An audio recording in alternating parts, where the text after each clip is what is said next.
The last time we were talking about being found in the midst of two agendas and how you being able to rightly position yourself and understand the context of the agenda of the two kingdoms gives you power to succeed at your calling. This time, I just want to talk a little bit about the same thing, being positioned in time and its relationship with eternity.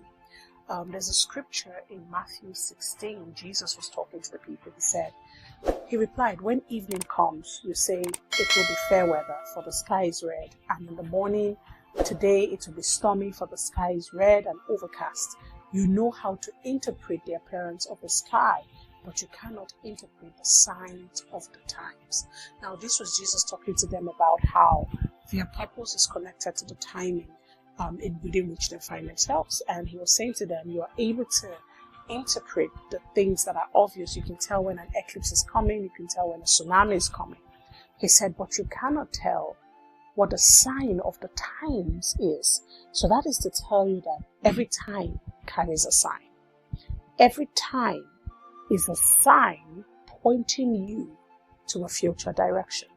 So if you're going to be effective at your purpose, then you must be able to know the signs of the times. Now, the thing about being able to interpret the signs of the times is that you begin with the little signs and the little symbols. So, for example, you are able to study what the cycles of your life look like.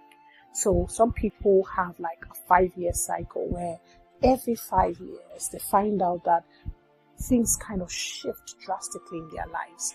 Some people have like a 10-year cycle where every 10 years it's almost like there's an introduction of a new person, a new place, or a new thing, or the bubbling over of a new gift or grace that introduces you or reintroduces you to the world. Now, some people they're also not like just good cycles. There are also some demonic cycles that show up in the lives of people. There are some families where, like there was a family we're praying with where every 3 years someone dies in a particular month. Now, being able to know what the signs of the times are and the symbols in your life will enable you maximize, seasons. Now, but the cycles and the symbols do not show up only in your life because you are placed within the context of family, friends, nation, continent, generation.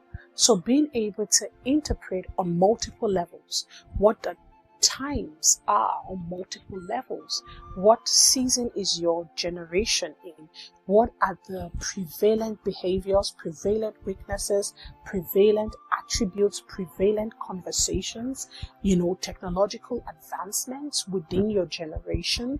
Being able to interpret all of this and to plug them into this graph as a variable that will enable you see a path, and you take also the variables around your family and your family history. You take the variables also around your seasons of success. You take all of this and you just kind of like plot it, and then you can see a path ahead of you. And the more you do this, the more you become conscious of this. Remember, I told you to wake up.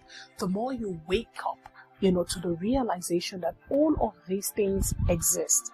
You just need to come into consciousness, and you need to have intentionality about stewarding the experiences of your life and the experiences of the environment within which you find yourself. All of these things put together enables you to become effective and skilled at interpreting the signs of the times. Now, how does this connect to purpose? You cannot effectively live out purpose if you are living out your purpose in variation to the purpose of the time. There are things that I would succeed in now that David and Deborah and all of these people who lived in the past would not succeed at. There are things that will work for me in Nigeria that would not work for people in the United States or in Australia, because the context of the sign of our times is different. Now, there are some things that are globally, explosive, and irrespective of the location, it will sit well in the heart of the earth and it will blossom. But there are some things that are subject to locations, to generations, to times, and to the seasons, individual seasons. Now, all of these things enables you to know what you're supposed to do. So there are some things that you would feel like you're supposed to do. But if you understand the signs of the times and you become skilled at interpreting where things are rightly placed, you would know that certain things cannot work within the context of your current environment. And then the fact that it keeps coming up on the inside of you is a revelation that God is probably about to move you to a new location.